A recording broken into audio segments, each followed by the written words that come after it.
आज का पहला पाठ प्रेरित चरित से लिया गया है। अध्याय 4, वचन संख्या है 1 से 12 तक। पैतरुस और यूहन्ना लोगों से बोल ही रहे थे कि याजक, मंदिर आरक्षी का नायक और सदूकी उनके पास आ धमके।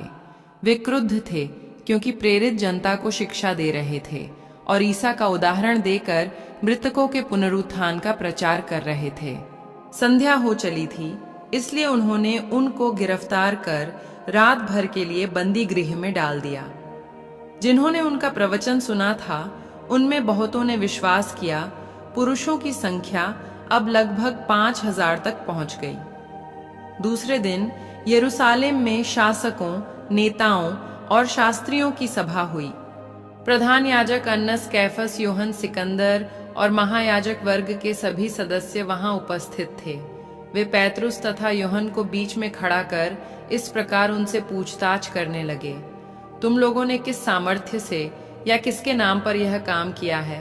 पैतरुस ने पवित्र आत्मा से परिपूर्ण होकर उनसे कहा, जनता के शासकों और नेताओं, हमने एक लंगड़े मनुष्य का उपकार किया है और आज हमसे पूछताछ की जा रही है कि यह किस तरह भला चंगा हो गया है। आप लोग और इज़राइल की सारी प्रजा यह जान ले कि ईसा मसीह नाज़री के नाम के सामर्थ्य से यह मनुष्य भला चंगा होकर आप लोगों के सामने खड़ा है।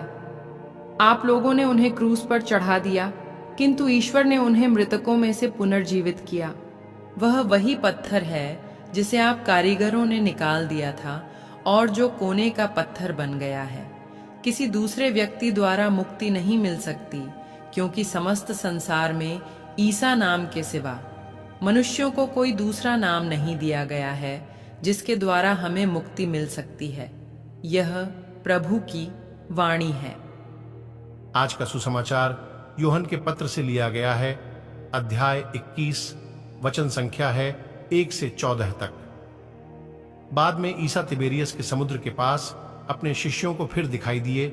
यह इस प्रकार हुआ, सिमोन पैतरुस, थॉमस जो यमल कहलाता था, नथनाएल जो गलीलिया के काना का निवासी था, जेबेदी के पुत्र और ईसा के 2 अन्य शिष्य साथ थे। सिमोन पैतरुस ने उनसे कहा, मैं मछली मारने जा रहा हूं। वे उससे बोले, हम भी तुम्हारे साथ चलते हैं। वे चल पड़े और नाव पर सवार हुए, किंतु उस रात उन्हें कुछ नहीं मिला। सवेरा हो ही रहा था कि ईसा तट पर दिखाई दिए, किंतु शिष्य उन्हें नहीं पहचान सके। ईसा ने उनसे कहा, बच्चों, खाने को कुछ मिला? उन्होंने उत्तर दिया, जी नहीं। इस पर ईसा ने उनसे कहा, नाव की दाहिनी ओर जाल डाल दो और तुम्हें मिलेगा। उन्होंने जाल डाला और इतनी मछलियां फंस गईं कि वे जाल नहीं निकाल सके। तब उस शिष्य ने, जिसे ईसा प्यार करते थे, पैतरुस से कहा, यह तो प्रभु ही हैं। जब पैतरुस ने सुना कि यह प्रभु हैं, तो वह अपना कपड़ा पहनकर, क्योंकि वह नंगा था, समुद्र में कूद पड़ा। दूसरे शिष्य मछलियों से भरा जाल खींचते हुए डोंगी पर आए। वे किनारे से केवल लगभग 200 हाथ दूर थे। उन्होंने तट पर उतरकर वहां कोयले की आग पर रखी हुई मछली देखी और रोटी भी। ईसा ने उनसे कहा, तुमने अभी अभी जो मछलियां पकड़ी हैं उनमें से कुछ ले आओ। सिमोन पैतरुस गया और जाल किनारे खींचकर लाया। उसमें 153 बड़ी बड़ी मछलियां थीं और इतनी मछलियां होने पर भी जाल नहीं फटा था। ईसा ने उनसे कहा, आओ जलपान कर लो।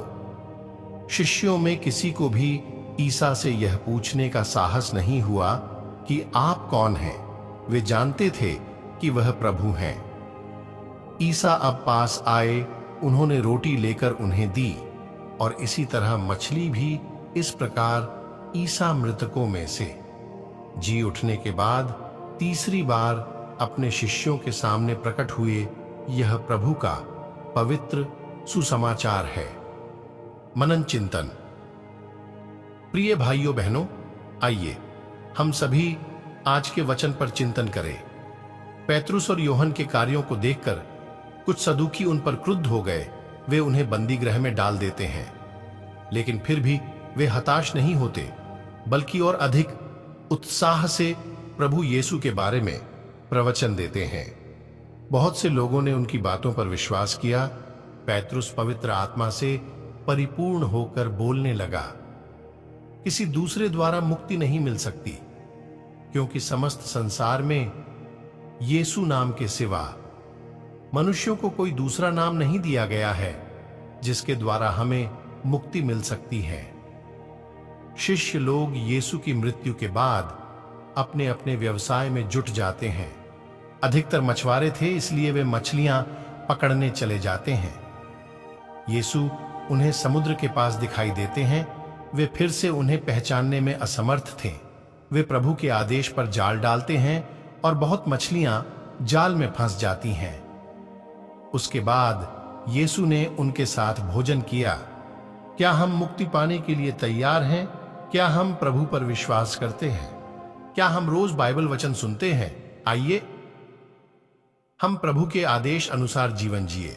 आप सभी रोज 5 मिनट बाइबल वचन जरूर सुने। आप देखेंगे आपका जीवन बदलने लगेगा, क्योंकि आप प्रभु के साथ जुड़े रहेंगे। आइए हम सभी प्रभु पर विश्वास करें, रोज वचन सुने और उनके बताए मार्ग पर चले। आप सभी को परमेश्वर आशीष तथा शांति प्रदान करे। आमेन।